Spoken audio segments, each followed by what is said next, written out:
Welcome to ¿Qué pasa? HSIs, a podcast dedicated to everything Hispanic serving institutions. I'm your host, Dr. Gina Ann Garcia, bringing you the news on what's happening in HSIs. Join us as we explore the history and evolution of HSIs, culturally relevant and liberatory practices, current and emerging research with HSIs, and the policies that shape servingness. Saludos, HSI familia, and welcome back to the show. Today, we're talking to Dr. Luis Leyva, newly promoted associate professor with tenure in the Department of Teaching and Learning at Vanderbilt University, Peabody College of Education and Human Development, where he serves as director of the Power, Resistance, and Identity in STEM Education, or PRISM, Research Lab. He's joined by his colleagues from Sonoma State University, Dr. Omayra Ortega, who's an associate professor of mathematics and statistics, and Ronimar López-Bazán, who is a first-generation non-binary Chicane and recent mathematics graduate from Sonoma State. Drs. Leyva and Ortega are co-PIs on an NSF HSI grant to improve undergraduate teaching in HSI STEM departments, and Ronnie works as a student researcher on the TIPS research project.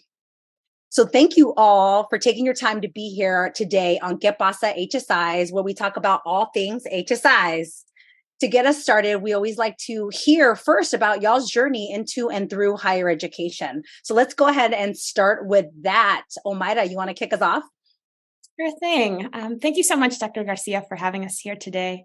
I'm very excited to tell you about my higher education journey. I was always a nerd as a child. I loved school. I didn't necessarily always know what the next steps were going to be, but I always enjoyed going to school. It was sort of an escape for me. I grew up in Queens, New York, and so very busy, bustling, cacophonous city. And so going to school, like I said, was an escape for me. I started in New York City public schools, and then applied for a program called Prep for Prep 9 that takes students from New York City public schools and the New York City area in general, and they go through about a year and a half of training and then go to preparatory schools, go to boarding schools in New England. And so I spent my high school time at Milton Academy in Boston, and so very much a PWI, that institution. And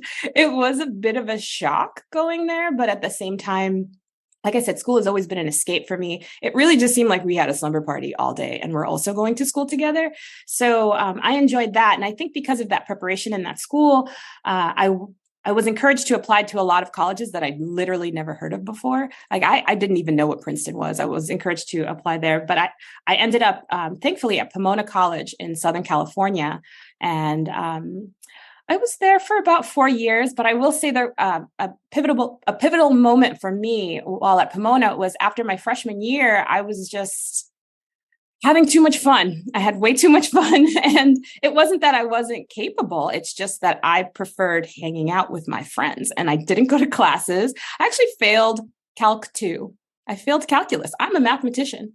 I teach calculus all the time. But so I spent a year at De Anza Junior College, just getting my act together and reflecting on what I really wanted out of my education. And I did well, went back to Pomona, graduated from Pomona, and then went to grad school in Iowa, of all places, the University of Iowa, mainly because I felt like I got the East Coast down, I got the West Coast down. Let's see what's going on in the middle. And there's not a lot. I mean, I love Iowa. I absolutely love it. But it was a great place for me to get my PhD. And so I got my degree in applied mathematics and computational sciences there. My focus was really on mathematical epidemiology. And so after getting my PhD, I went and got my first job at Arizona State University, where I was for 9 years. But honestly, the R1 environment really isn't for me. And so I actually left academia for 2 years, and I was working as a consultant, which was a very lucrative position, but also not as fulfilling as being an educator. And so during that time, I was still working with summer REUs and just missed students so much that I ended up taking a visiting position at Pomona College, where I went to school for 1 year and then applying for tenure track jobs. And then I ended up at Sonoma State University, where I am now. So I grew up in this small town called Sonoma Valley. And I was recommended into this program called AVID. I don't know if y'all are familiar with it. It's just a program to help students think about college, think about certain classes, and build them up for success. So from seventh grade, I already was thinking about college. And I stayed into AVID until my senior year of high school. And thankfully at AVID, I got all the necessary resources, and they required us to have a minimum amount of colleges applied to. And after all of that, I ended up at Sonoma State, which I really enjoyed. And interestingly enough, I entered as a sociology major. And I didn't know what I wanted to do. I thought sociology was cool, but then I took Calc 2. And I was like, math is kind of cool. So I know it's so funny that you said you failed Calculus 2, because that's what made me a math major at Sonoma State. I was also part of the Puerta program at Sonoma State, which isn't a thing anymore. But it was a program organized to support Latin students to become future educators. So I was like, you know what, with this math degree, let's become a teacher. I can teach people. And so yeah, I started in 2018. It was interesting because in 2017 was the wildfire season of NorCal. So during a majority of my time at Sonoma State, we had to do a lot with the power outages, the wildfires. So it was kind of a rocky journey. And then obviously the pandemic happened in 2020 and the quarantine. So during that time, I took a year off.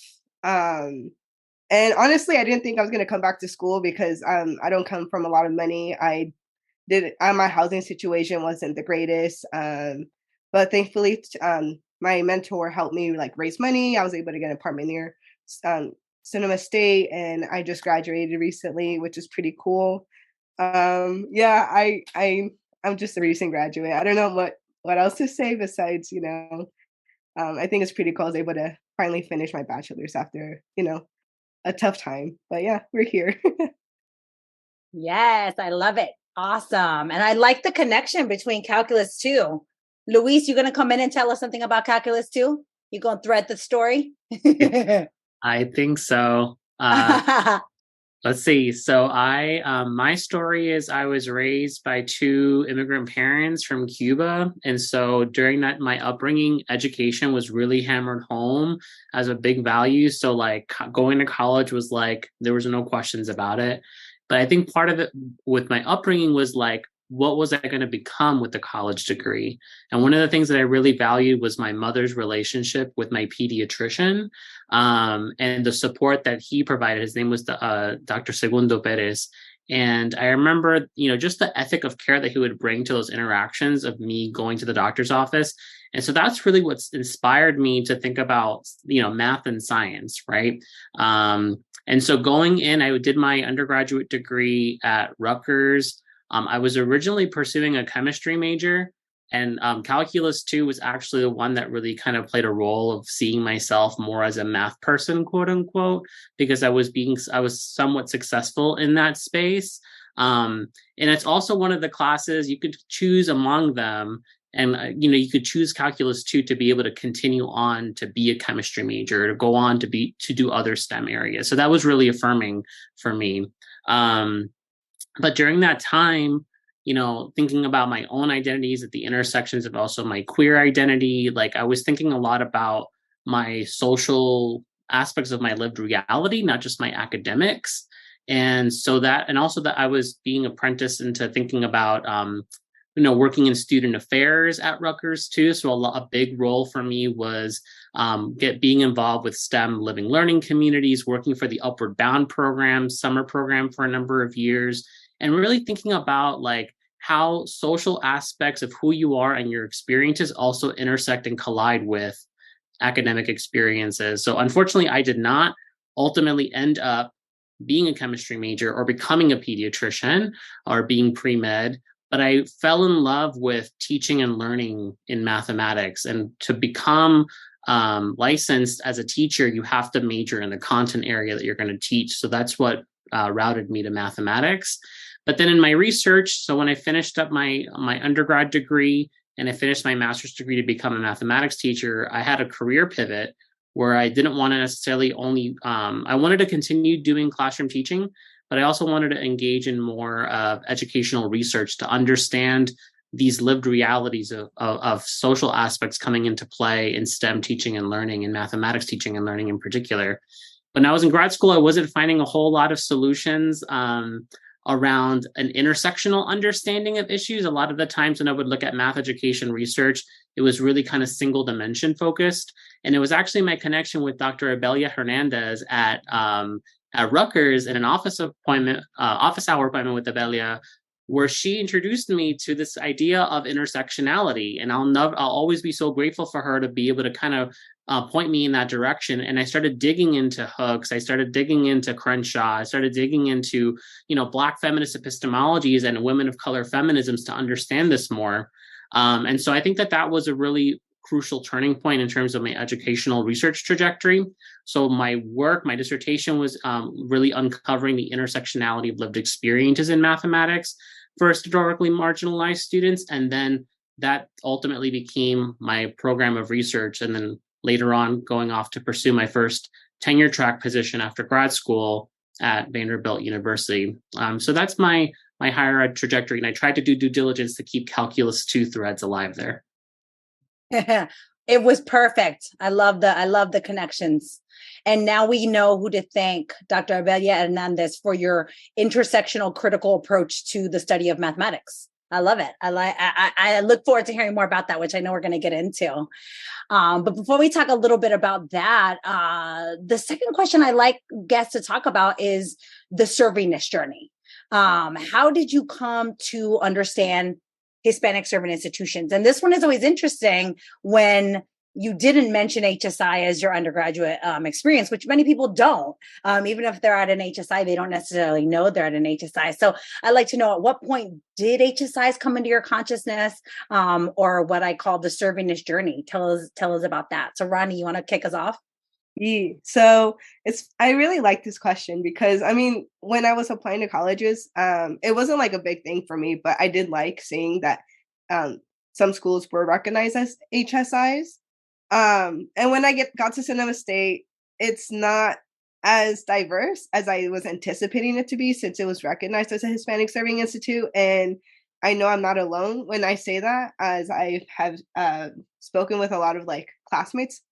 And actually, my first year there was the first year Sonoma State was recognized as a Hispanic Serving Institute. So I was like, oh, that's exciting. What are we doing for Hispanic Heritage Month? What's going on? Nothing. I don't know why, but there was nothing. And I was talking to my friends, how are we recognized as a Hispanic Serving Institute, but we're not celebrating our culture? What is this? And then, as I mentioned before, as part of Puerta, and because of my active involvement with that program, I was offered a position as a promotore, which is just doing outreach, helping create events. And a lot of it was based on just creating community and creating presence at school that was sincerely lacking.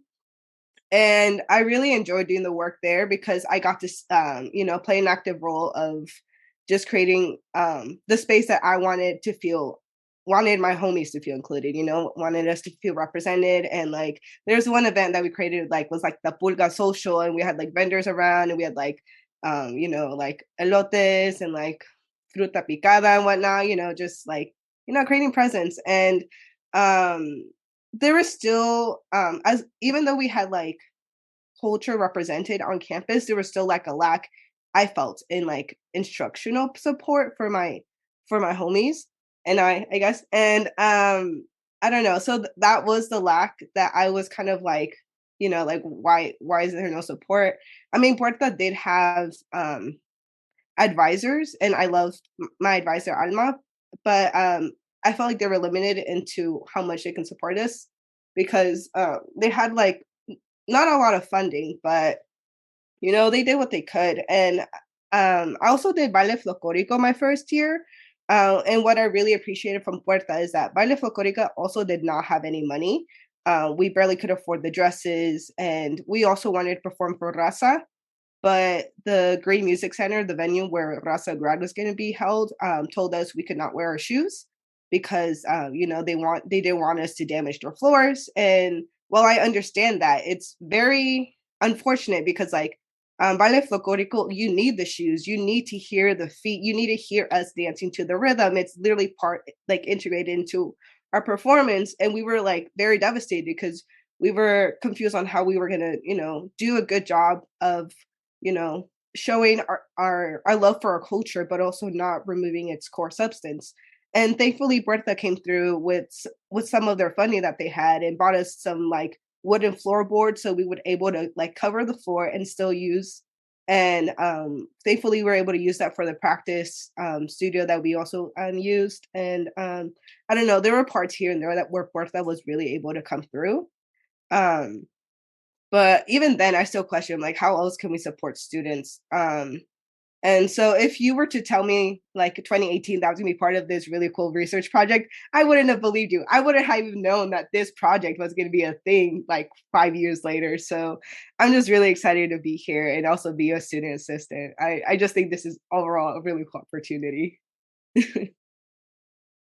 Awesome. Thank you for sharing. I love the Servingness journey when it involves anything cultural, right? And that you created that space. That's an important part of Servingness, that the students are actually often creating the spaces. But when the university comes in and supports as well, I like that you had that support as well, because that's kind of like my push always. I'm like, we can't expect students to support themselves, right? Like that's our role, right, in the university. So yeah. Thanks. I wanted to add one more thing. I also worked as a summer bridge leader for Sonoma State as part of the Puerta program. Summer bridge is kind of like a transition like program for students who are just starting college, and because it's part of Puerta and EOP is for specifically first gen students. So I was able to like help students, first gen Latin students, get their feet in the ground, get situated with the campus, and do those like cringy but fun icebreakers and getting to know one another. And then after that summer, I also became a peer mentor for my cohort and supported them during the whole first year transition into campus. So like little things like that was really cool because that was other support, like other forms of support. I felt like Puerta and Sonoma State did a good job of help making sure we have that sense of community on campus. For sure. Thank you. Luis, you want to come in and tell us your story? I always say I do HSI work from the widest institution in the country, but yours might be wider. So I don't know. We could debate. So tell me about Servingness. So I think my story of like how Servingness came into my consciousness. So when I was a PhD student doing my dissertation work and I was sharing around being at Rutgers and trying to really understand intersectionality of experiences, a big part of my dissertation was working alongside Latin identified engineering students and trying to document specifically their math teaching and learning experiences as aspiring engineers. And so a big part of like the theorizing that I was doing through my research really centered Latin identities and its intersectional complexities around gender and other vectors of identity and power, right? And so when I began to share that work, and I think it was probably at the joint mathematics meetings where I was able to work with an undergraduate research assistant, Alexandria Cervantes, who was in California, and then got to spend a whole summer working alongside our research team, digging into some of this dissertation work data. We got to share it at the joint mathematics meetings. It's the largest gathering of mathematicians. And it was there that I believe that I was able to connect with Ben Ford, who's also part of our project. And then I got to meet who became like family members to me at Sonoma State, who are the leadership team for the TIPS project. And so a large body of my work early on as a scholar really centered around Latin experiences, but it was in a historically white campus perspective. So I was beginning to get curious about how is it that a broader institutional space with a commitment to fostering culturally enhancing forms of commitment broadly, how does this then kind of play out for Latin STEM majors?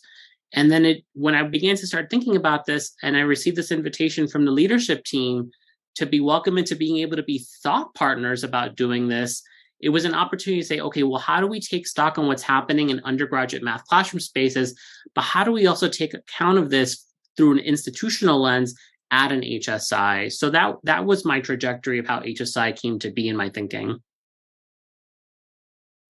Awesome. Thank you. Omayra, you want to jump in?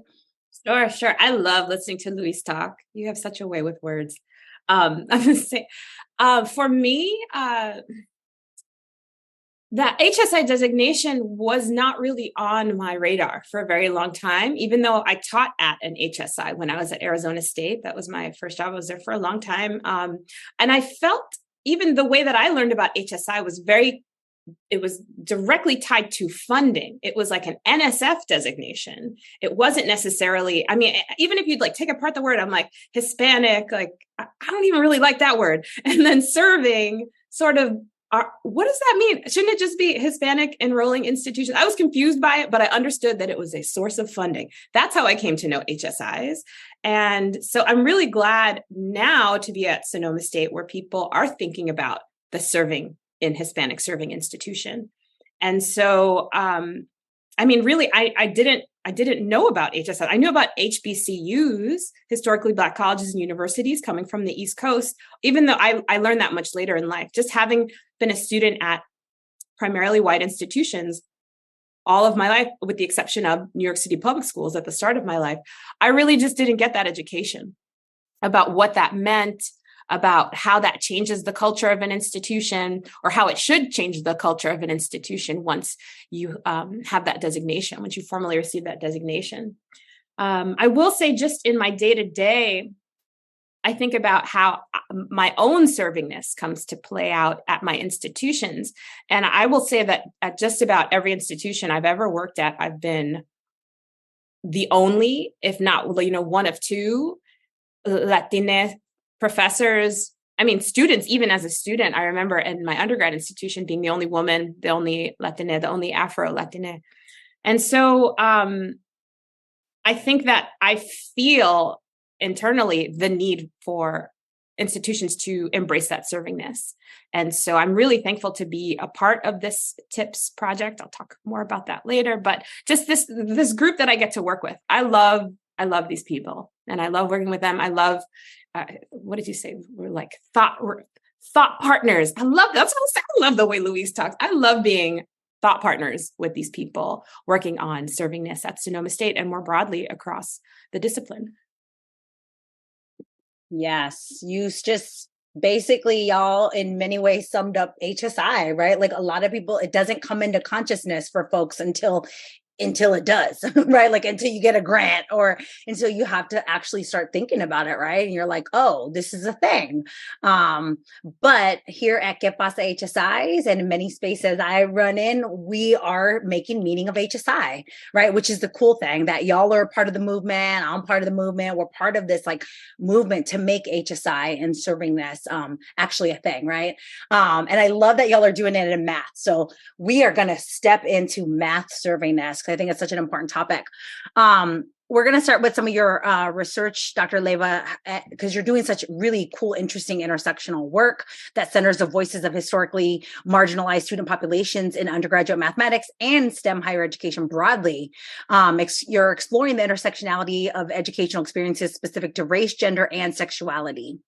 This research can obviously inform mathematics education for Latina, Black women, and queer students at HSIs. And I hope it does. I hope folks that are listening are ready to start taking notes, right? Because you definitely, I think, have some good things to share with us. So talk to us about these ideas of whiteness and cis-heteropatriarchy in mathematics, which you've written about. What does it look like? And how can faculty at HSIs identify it and disrupt it? Big questions. And thank you for the affirmations, y'all. I think I will start with when we think about structures of whiteness and cis-heteropatriarchy, the way I'm going to answer this is like in two parts, which is around like ideologies, but also like practices. So from an ideological standpoint, I think that those two systems of power that overlap bring us to conceive of not just mathematics, but STEM broadly as being this very colorblind, it's irrelevant about your social experiences or your lived identities. And even though this is true with varying extents in STEM, mathematics is a unique space because it values this notion of abstractness, this notion of theory that oftentimes positions it as being divorced from social things because it's all about the abstractions and the logics behind it. And so there's opportunities for that to be wielded in really violent ways when we think about somebody innately being more mathematically competent, and even troubling this notion of being the math person or having the math gene. When that gets collided with social inequities of who has access to develop into being mathematically competent, who has been positioned by virtue of who's represented in advanced mathematics as being deemed as a math person or not. And you see those constructions of math ability being racialized and gendered and in all these other exclusionary ways, right? And so I think that that's the ideological piece. And then when you think about this in practice, behavioral norms in mathematics learning are encoded with like really heteronormative and patriarchal and racialized ways of thinking about how you can show up in a space. So for example, if you're more argumentative, it's valued because argumentation is valued in mathematics. Or this idea about like kind of jockeying, like how much you know in a space might be valued because of those hierarchies of knowing more or less. I want to stick with the argumentation piece because that notion of like questioning others' authority is white normed forms of behavior. It's also coded in masculine forms of behavior. So then when you think about intersectionality, right? And let's say you're a more masculine presenting woman of color in a space, let's say a Latin woman who presents more masculine in a space, we think about all these intersectional tropes that come into play that mathematics tells you to show up and be assertive. We value that in this space. But whose assertiveness is valued in this space when you're learning mathematics? Because there's a risk that's being run here when you're presenting yourself in this more assertive way and holding that social position of being deemed an angry Black woman or being, you know, someone who's difficult to work with in mathematical spaces. So this becomes the question of we value these certain things that are entrenched in racialized and gendered ways and cis-heteropatriarchal ways that we construe what's valued as normative behaviors in math learning, but for who is the question. I am with Dr. Ortega. I could listen to you all day. Like I would just have so many ideas of like, oh my gosh, like how are we going to disrupt this, right? Because part of this is the teaching practices, right? It's pedagogy, right? Like people are going to actually have to approach their teaching differently based on what you're saying, right? Which I assume that's the recommendations part of it, right? That you're making in your research. I just realized that you had a second part to that question, which is how do we help HSI faculty to identify it and disrupt it? Yeah. So I'll address that point too. So, you know, so it's not specifically a recommended practice, but maybe a guiding question of how HSI faculty in mathematics are thinking about this is when you look at your practice, in what ways do you see your practice being engaged in very like disconscious, so not race conscious ways of teaching and learning? So when you think about what are the needs and experiences of your Latin students to navigate mathematical spaces, like who's had access prior to college to develop their mathematical foundation, who's had opportunities for students to nurture themselves and thinking about themselves as mathematically competent, how do those questions then frame how you approach your instruction? And then that argumentation piece, who's taking up space in your classroom? So when you think about whose voices are heard in your classroom, what does that say about the opportunities of who gets to take up space in your classrooms in an HSI context? Who has access to office hour visits? Are those, you know, if you're thinking about students who maybe are working jobs while they're also going to school, how are those support structures also attending to the needs specifically for our Latina identified students to access that support outside of the classroom? And I think when you think about all of this, there's a danger of doing this from a deficit-based perspective of like, I'm doing all these other kinds of practices to address some kind of a gap or a need that's a deficit orientation. We need to approach this equity-minded work from an asset-based perspective of what are Latin students bringing in to mathematical spaces and how can I really allow them to flourish in those ways.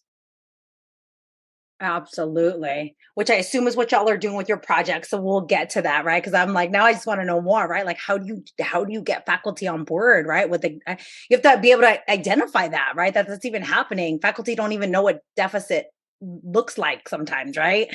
Because it's so normed, right, to be deficit, unfortunately, particularly against students of color. So thank you for that. Another question I wanted to ask you was about this idea of queering STEM disciplines, right? You've done some work around that, including queering engineering, which I think couples really well with season 1 guests, Dr. Yolanda Cataño and Dr. Angel de Jesus Gonzalez. They came on the show and talked about queering HSIs overall.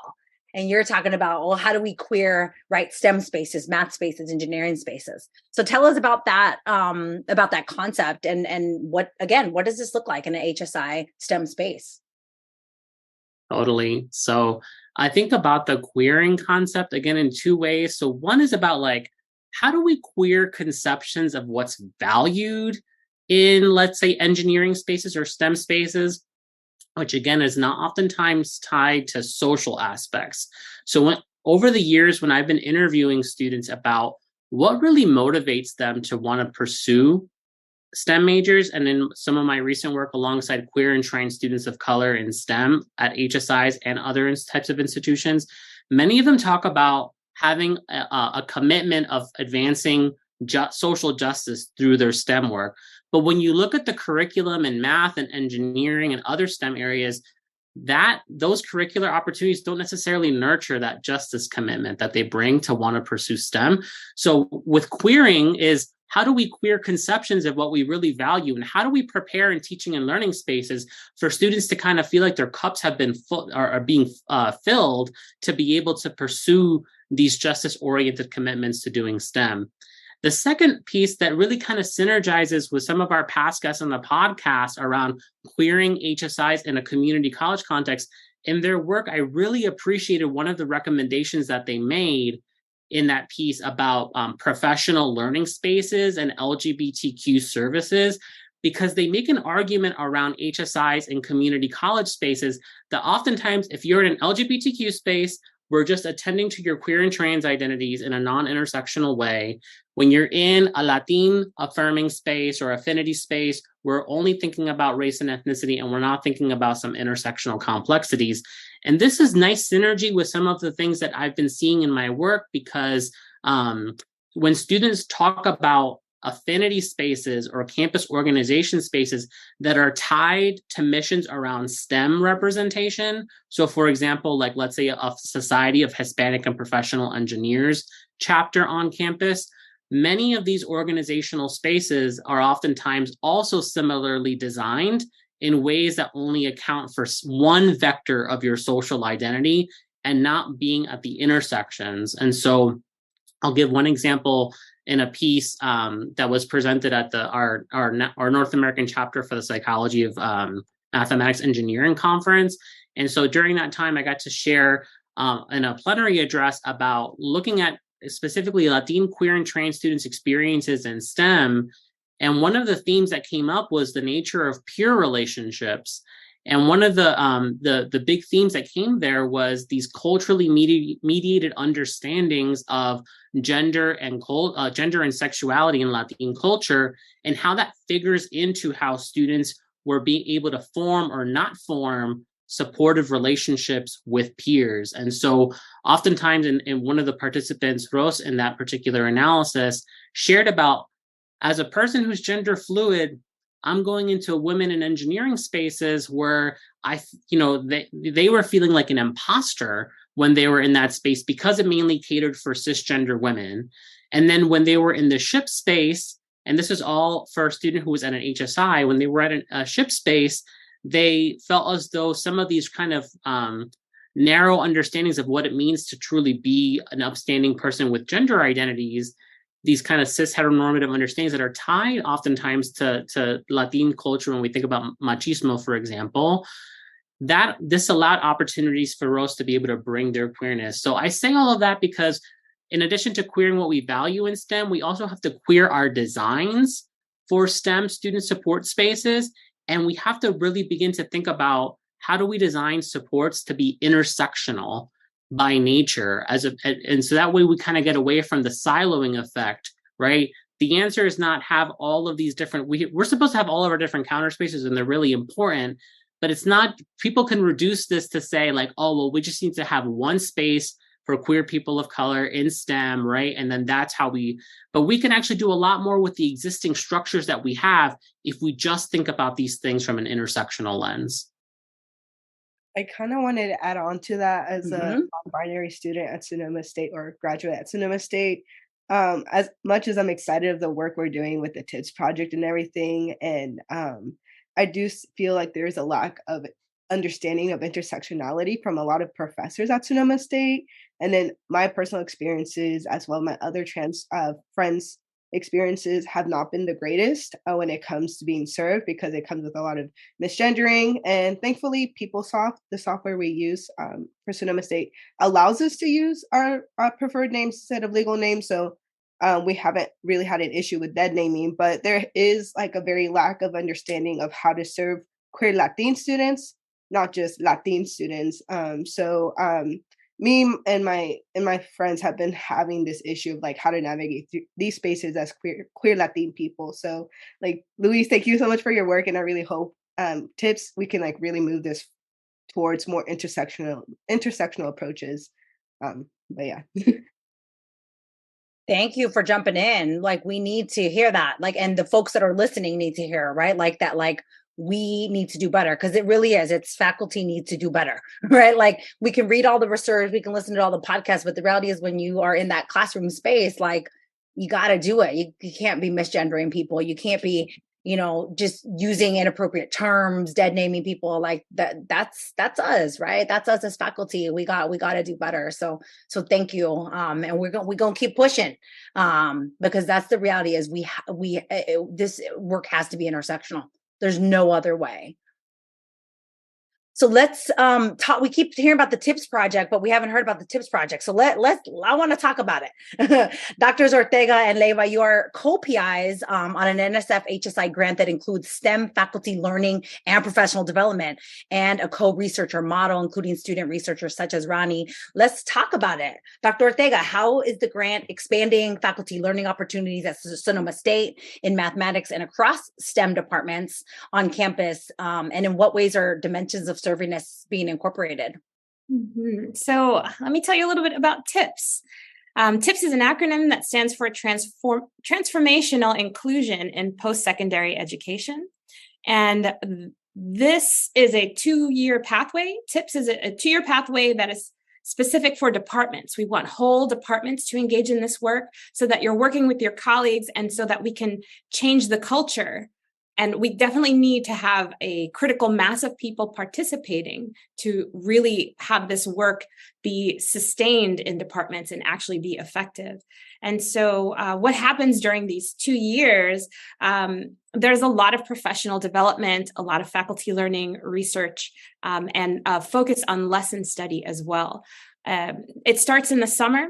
And over that first summer, there is a professional development, a week-long professional development workshop that's led by our professional development team, which includes Dr. R.S. Winger from Georgia Gwinnett College, Rochelle Gutierrez from University of Illinois Urbana-Champaign, Ximena Sid from Cal State Dominguez Hills.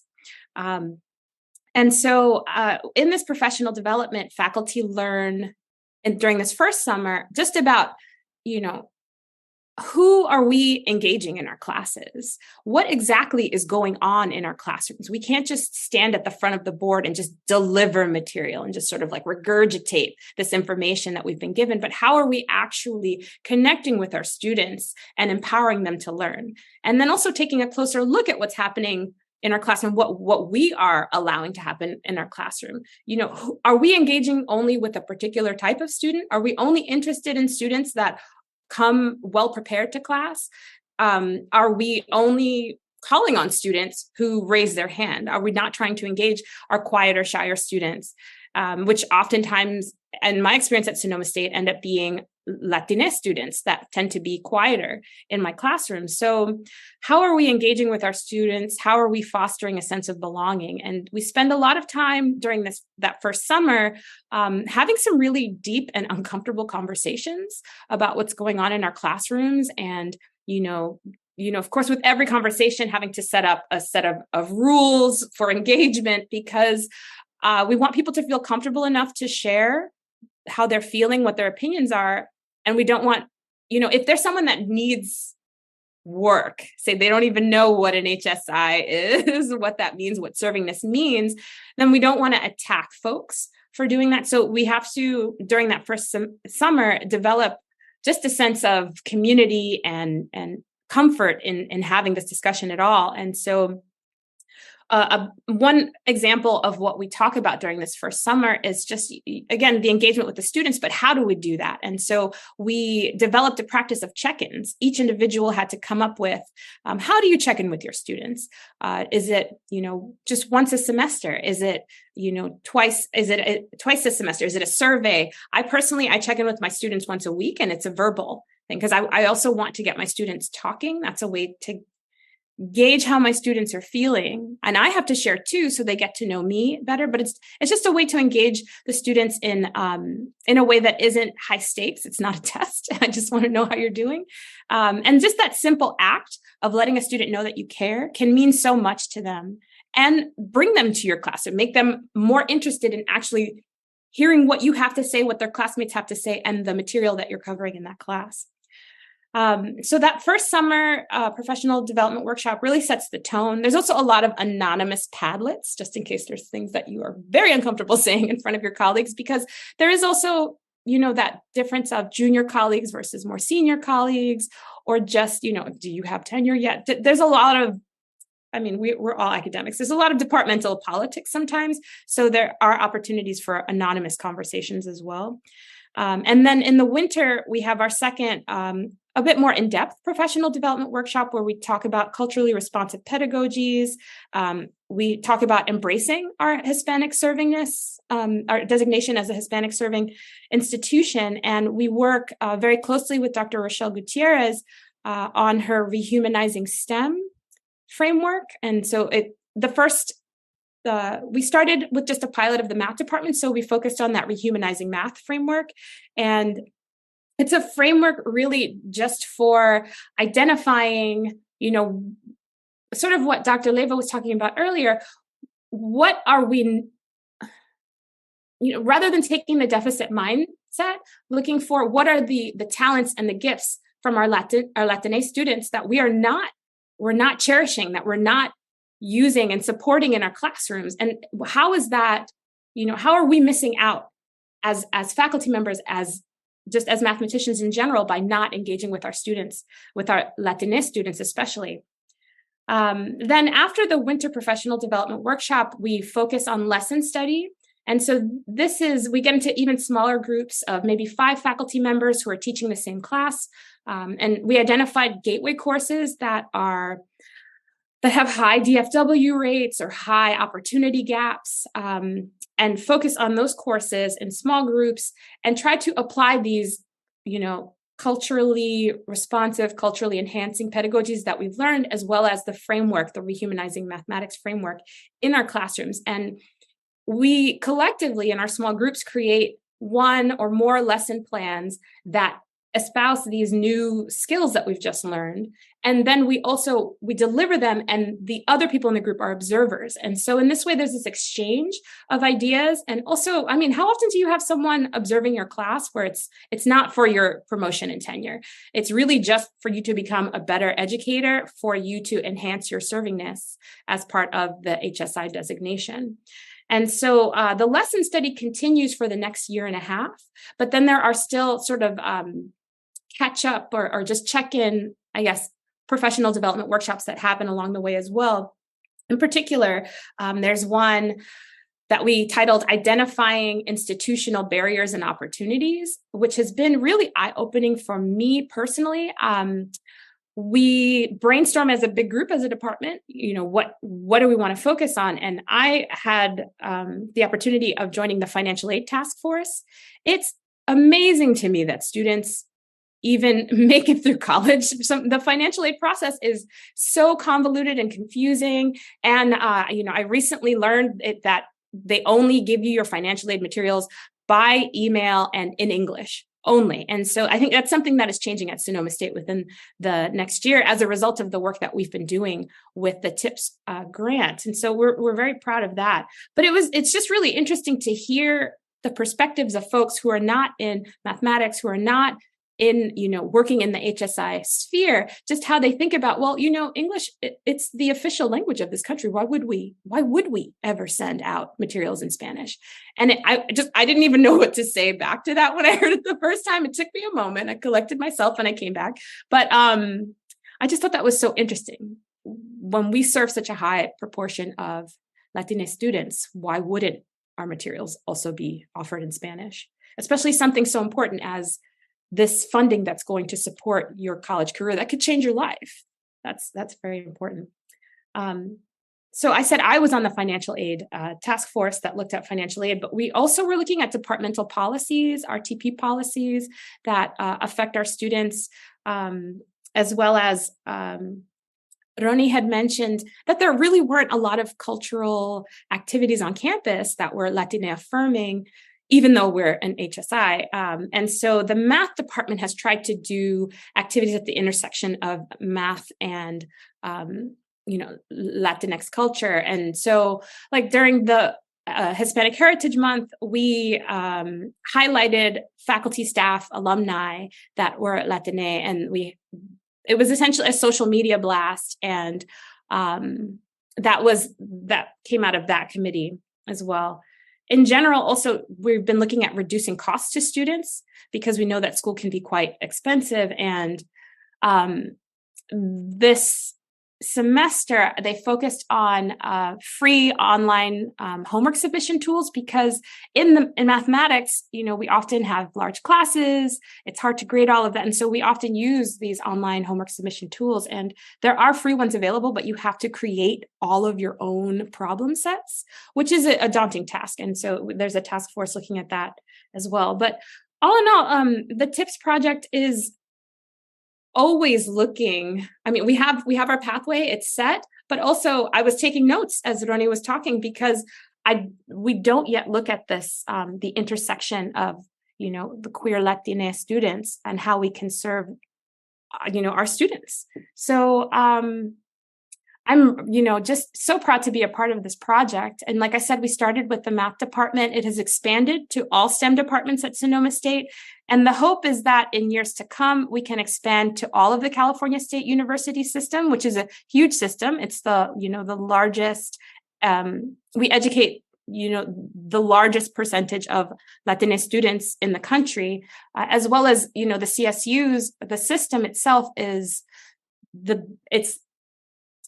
we are the biggest producer of folks who are, changing social and economic classes. So we're very excited about these next few moves now as we close out the pilot and we are trying to expand.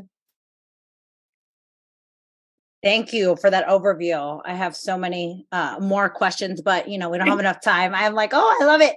I mean, I think for me, the power of it is that you're changing people's mindsets. Like I'm at this point with HSI and Servingness that's, we want the organization to change, but like you have to change the mindsets of people within the organization, right? Because the organization is reflective of the people within it. So if you got folks who are not willing to change or not willing to engage in these, more critical ways of approaching, the teaching of mathematics or STEM in general, you're not going to change, right? Like the changing of mindsets is actually a really important piece, which it sounds like what you're doing, right? You're really helping people to really think differently.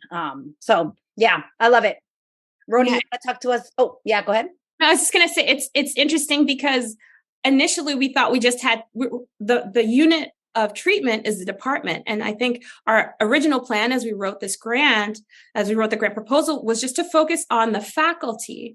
And as we're working through this project, we realized, but our students interact with staff so much. And, and talking about financial aid, that every aspect of the university should be participating. The unit of treatment really is the entire university. And so it's just been really eye-opening to see how much work there is to be done. But at the same time, I will say in working with all of the STEM departments in my university, it gives me hope to know that people are willing to engage in this work and are willing to, because it's hard work, willing to put in the energy and the effort to do this. That hard work part, that's real right there. Yeah, I talk about that in my new book. I'm like, I actually used to implement a Title V grant, and I'm like, I thought it was easier to go get a PhD than like to implement this Title V grant because it's hard work, right? Like, and I like left that job because it's hard, and the unit of analysis really should be the organization. So I love to hear you say that, because HSI initially, when I got into this research, it was like student graduation rates was the only reflection of servingness, and it's like, student graduation rates are not the most reflective of the organization. Actually, they're reflective of students. You run it in a statistical model, and it's going to tell us students' income, students' mothers' education, right? Like things like mother's education comes out in like in a statistical model of whether or not students are going to graduate from college. Not that faculty are thinking different or approaching, they're teaching different. So yeah, it really is the unit of analysis, the entire organization, or the unit of change, right? So thank you for that. Roni, you want to tell us about your experience as a student on the project and what you're learning? Yeah, for sure. So, again, I'm just like really excited to be here and also just work with tips. But I initially joined last summer, and it was like a good time too, because it was just after a whole year of data collecting for the tips project. So that summer, I was able to get into the transcripts and code and talk, join the research meetings and talk about like certain overlapping themes we have seen, and from there go into depths about like, okay, what's the intersectionality lens, what's the whiteness lens, and what's this narrative of shy Latina that keeps coming up. And like other key things that I've seen in this research is that like white professors are scared to talk about race, which is obviously not surprising. But from what I've seen is that the reason they're so scared to talk about race is they're scared to stereotype students. They're like, well, I don't know how to talk about this without putting my students into boxes. And with this, they also say, when we ask them, how does servingness show up in your instruction? They usually say, well, I don't know how to serve Latin students because I'm not Latin. And when we talk about these racialized questions and stuff, professors always lean towards gendered experiences, being first generation, or some faculty participants have even talked about like, oh, I'm really excited about this research and what findings that's going to be coming out of this. And like, they just lean to what's more comfortable instead of, as we said, doing the hard work of what it means to unlearn these biases, unlearn whiteness, unlearn, these social conditionings that have been normalized in our society for so long.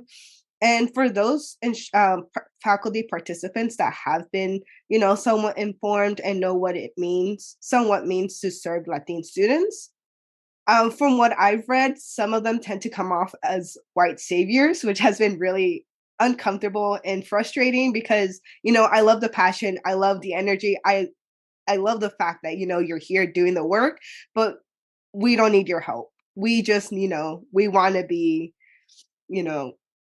we want to flourish. Like, and what can we do to work together to make sure everyone flourishes in these environments? So, yeah, I don't know. It's been really cool to be part of this research team and like find that, professors are doing the work, because honestly, if I wasn't part of this research team, this is a lot of like work that's behind the scenes. This is stuff students don't see. And it's so interesting being, a student assistant, because I talk to my friends, and I have a friend who unfortunately wasn't able to pass their math class due to like work and, and a lot of like, social barriers. And just hearing their experiences with their math professor has been so disheartening to me, because, obviously work has been the biggest thing that didn't allow them to succeed in this class. And when the professor told them, well, I don't know how much I can help you, you don't show up to class. And it's like, I don't know who this professor is, but like at the same time, it's like, I try to like let my friend know, like, hey, this is not a reflective of the whole department. Just know that we are here doing the work. We are here to support you. Like, if you need help talking with this professor, like, let me know. But they initially just are going to retake the class. But it's just interesting to see these like interactions with professors and students and like the disconnect where I see servingness not being, implemented in the instruction. So as you can see, I'm really passionate about this topic, but yeah, it's just a really unique and interesting experience to be, on both sides. Yes, thank you for sharing. And I'm just sitting here thinking, are you going to graduate school? Did you get the research bug? Are you gonna you gonna keep doing this work? I do have the research bug, but I also am very passionate about being an educator as well. I want to be a high school math teacher, a bilingual math teacher. So I'm really hoping to get the bilingual authorization. Just because, growing up, I had to do like the translation for my parents for the parent-teacher conferences, or, there was like that one translator that had to run around all around school to make sure they can like help students and stuff.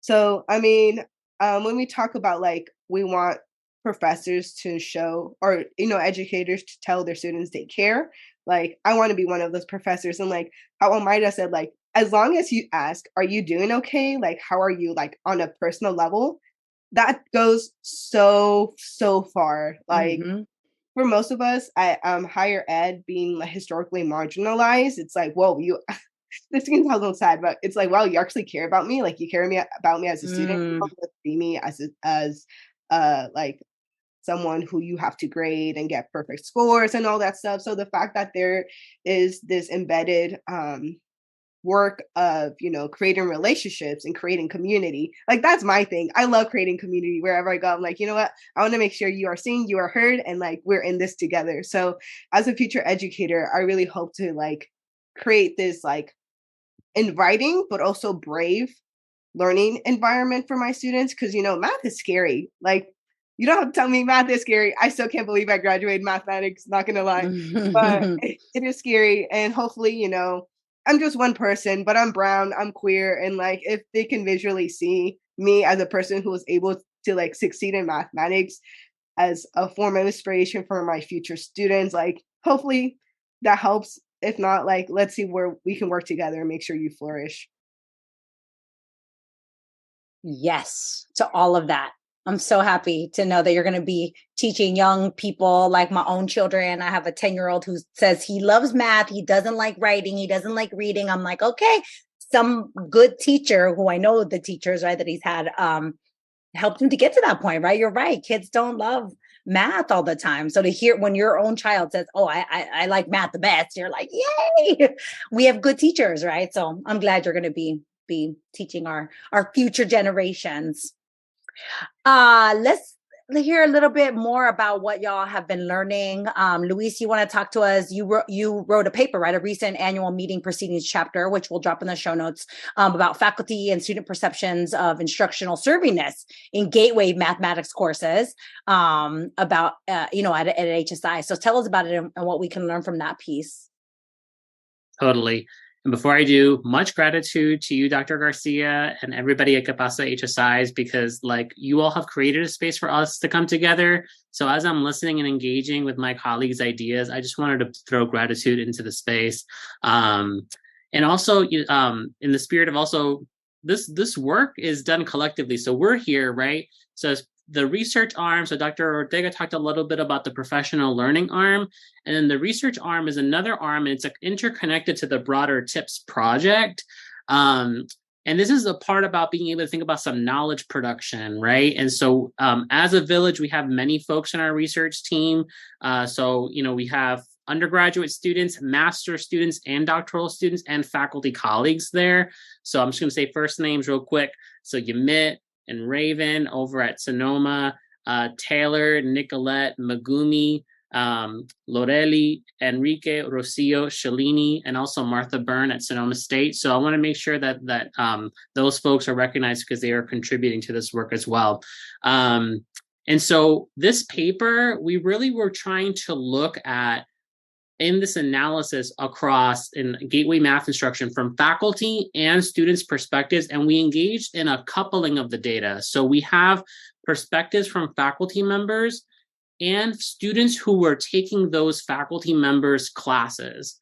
So we were trying to ask through interviews and through journaling what their conceptions of serving Latina identified students looks like for faculty, and for students, what does it mean to be served as a Latin student in mathematics, right?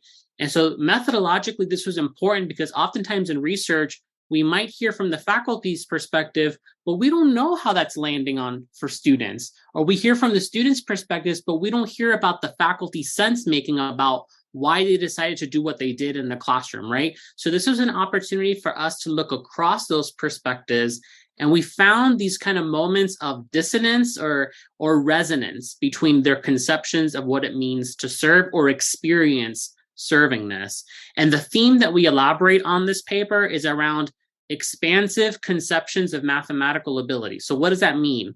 So a lot of times, both faculty and students were saying an important part of being served is for faculty members to have a broad way, not a narrow way, a broad way of thinking about what it means to be mathematically competent.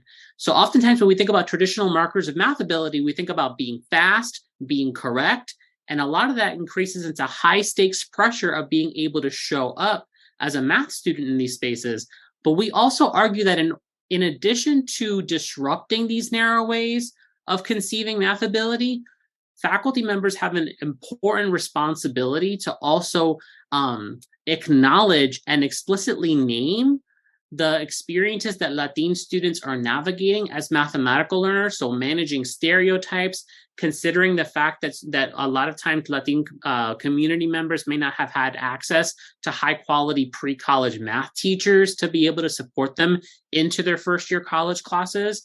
And so that's really important to couple that with having an expansive view of mathematical ability. And I love that Roni brought up becoming a bilingual math teacher, because one of the insights that we have for this theme in the paper was we heard from one faculty student coupling around language. So one faculty participant, when they were making sense of what it means to serve when teaching elementary statistics or college level statistics, right? For her, she was talking a lot about how oftentimes statistical language of what that means in stats is not necessarily one-to-one to how we use that term in everyday language. So a notion of statistical bias means one thing in statistics. When you think about bias in the everyday terms, like if I have a racial bias or a gender bias, it's a little different. But specifically for emergent bilinguals in the classroom, that important support of thinking about that translation of how you might think about it in the everyday may not necessarily be the same thing in a mathematical or in a statistics context is super important. So we heard from one participant who had this instructor who said, I see my faculty member or my professor being really intentional in providing vocabulary-based support, but as an emergent bilingual, so his name is Christian says, as an emergent bilingual, I'm actually still concerned about talking in class. Like, what if I use the words incorrectly? So the performance of being able to communicate his understanding. So the same uncertainties that he was feeling as an emergent bilingual, and let's say some of the more social science classes like English composition, were showing up in a mathematical context. So while the faculty member went as so far to know and was conscious that some of my students might be managing some language-based struggles, that only went as so far for the social experience of being an emergent bilingual Latin student in a math space of how can I really truly show up in my classroom participation if I still feel that communication is still a barrier for me. So while we have this expansive view of mathematical ability, right, that really was supportive for Christian, because it was in this class that he actually began to fall in love with mathematics and begin to kind of see himself as not having to rush his performance, going against that speed notion of valuing math ability. It only went as so far in terms of his access as a Latin student to be able to participate in the classroom. So we have more insights in that paper. That's just one nugget to give you a sense of what we had found in that analysis. Oh, and one last thing. We do, part of, I'm thinking about the audience for ¿Qué pasa HSIs around, we learn about these things, and then what about practice? So what do we do next week to be able to show up, right? So I think a really important practice is for faculty members, maybe they have certain norms around how they create groups or call on students in a varied way. But if faculty members, math faculty, actually name and are transparent behind why they do those behaviors, it actually signals to students in the classroom that that faculty member is very much race conscious or socially conscious about those practices offering equitable opportunities to participate or receive support. So as you're a faculty member at an HSI who's thinking about how can I signal that I'm actually doing this from a race conscious way, even just being transparent about your pedagogy can go a long way, because it signals to students like this person understands or sees what I might be managing from a racialized perspective in mathematics. And we've been doing, this is the research arm, but we do a lot of translational work. So we've presented this at the math colloquium at Sonoma State to get this into the minds and thinking about our colleagues at Sonoma and the math and stats departments. We have annual advisory board meetings where we have upper level administrators at Sonoma State who are thinking about this from a campus level experience. So the fact that we're actually doing this research, it's not just living over there. We also try to do a lot of translational work to get this into the minds and the hands of the people who are enacting change on an everyday basis. Thank you for clarifying. And thank you for like giving us both the research and the practice arms, right? Like we do need both, right? And that research informs practice, practice informs research. Like they should absolutely be like that. Omayra, do you want to share any last tips on implementing servingness and STEM in practice? Yes, and this is from my experience with this grant, the TIPS grant. There are 4 co-PIs. It's myself and Dr. Leyva who are here today, but also Dr. Brigitte Lama and Dr. Ben Ford. And it's important to collaborate with folks who are entrenched in the institution where you're trying to make these huge changes, these huge structural changes. So for instance, I've been at Sonoma State for 5 years. And, Dr. Leyva is at Vanderbilt, an outside institution external to us. But Dr. Ford and Dr. Lama have been at Sonoma State for like 50 years between the both of them. And they are just so entrenched in the university. They have that kind of pull where you could just ask someone to do something. And they're like, sure, it was Ben, it was Brigitte.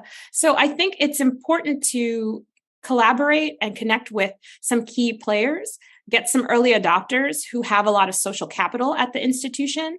I will say also, our math department was pretty primed for this work. We've done little DEI efforts in the past. And even myself being hired in the department was the result of them bringing in some outside external evaluators to evaluate the department. And so I think that those 2 things, just sort of priming the department with, or priming yourself with, priming your institution with some smaller activities, and then also getting some key stakeholders to join and become part of the movement from the beginning, so that it'll be easier to convince others to join. Those are 2 tips for successful implementation. I will say some things that are preventing and hindering this implementation are really folks' mindset. It's the way it's always been. This is how I learned. And so just these old notions, these old ways of being that sometimes people aren't even aware that they are holding in themselves, those have been the biggest hindrances to, spreading the good word of TIPS and spreading the word of servingness even. And, every day I learn something new about the folks that I'm working with at my institution. But it's really about talking to folks, building those relationships, and, slowly but surely, changing people's minds, changing people's hearts. And so it is just about putting in that work. Yes. Thank you for adding that. What's hindering it? Because there's a lot of hindering of servingness, right? We're trying really hard, but some things can really prevent it. So final question, nobody gets out of the pod without answering. Y'all all got to answer your final thoughts on ¿Qué pasa? HSIs. Ronimar, do you want to start? Yeah, I just want to say, I just love that last part where you said, how can we change minds? How can we change hearts? I felt like that was like, it hit me in the core, Ortega. So, ¿Qué pasa? HSIs. Honestly, what's happening? Like, apart from this research, ¿qué más estamos haciendo en Sonoma State? Like, aparte de like the financial aid, like how else are we supporting? Because I have some classmates who their main language isn't English, so I'm also curious. Like, Ortega mentioning how we don't have a lot of Spanish resources. I'm just like, damn, like even in the work that I was doing, I don't remember seeing a lot of bilingual resources being offered. So how are we going to do that? How are we implementing that type of servingness into our institution? And how else are we going to continue amplifying and celebrating Hispanic? Well, I also don't like the word Hispanic, but like Latin students, that's a whole different topic. But like, yeah, Latin students at Sonoma State, especially with the discrepancies of Hispanic or Latin enrolling and Latin graduating students. Like, one thing I did want to add is that at commencement, it was mentioned that this graduating class in the School of Science and Tech was the most diverse class. And I really hope it's not the last most diverse class. Thank you. Luis, ¿qué pasa, HSI? All right. Before I answer this really quick, I think one of the things that's really powerful that I want to resonate with what Dr. Ortega was mentioning before was about the building coalitions on campus, and also the way that we have built coalitions even among ourselves in this project. So in the research team, we have educational researchers, but we also have trained mathematicians who are engaging in qualitative research. So we're really kind of deconstructing this siloing that's happening and building a true coalition of working alongside faculty who are in math departments to be able to actualize this change. So I wanted to kind of say that because, we've been working with Dr. Byrne and Dr. Ford in that space of really beginning to think about what does this look like when we actually transcend the silos of the academy. So for ¿Qué pasa HSIs, I think I want to say for HSIs, ¿cómo estamos sirviendo a las personas que son latiné, pero de diferentes intersecciones de identidades, como de género, de lenguaje, diferentes diferencias, ¿no? Pero también cómo estamos haciendo eso en HSIs, pero no solo en lo que nosotros consideramos como STEM, pero las diferencias entre diferentes ramas de STEM. ¿Cómo se parece eso cuando lo estamos haciendo con atención a las intersecciones de identidad en las matemáticas, en las ciencias? Porque cada rama tiene su propia cultura y su propia manera en enseñar, y tenemos que empezar a considerar cómo esas diferencias en los estudiantes que estamos sirviendo los va a ayudar a tener experiencias que en sí los apoyan y en sí los están sirviendo, pero de una manera bien fuerte. Thank you for that. I would summarize, but that's a lot. Basically, what y'all gonna do different? Do something different. With intersectional. And yes, with intersectional identities. Right? And STEM is not a monolith. We have so much variation in STEM. Absolutely. I love it. Dr. Ortega, ¿qué pasa HSIs? Wow, I got to go last after these people. I think I'm just very excited to connect with more HSIs. I want to thank you so much for providing this platform for us to hear from each other and hear what we're each doing so that we can build our network and build our community even more strong. And, like HSI STEM as well, another networking platform for HSIs to talk to each other and share what's working and what's not. Like, I want to talk to you. Email me. That's what's up. And that is what's up with math servingness. Thank y'all for being here today. It's been a very thought-provoking show, and I'm excited to share it with the listeners.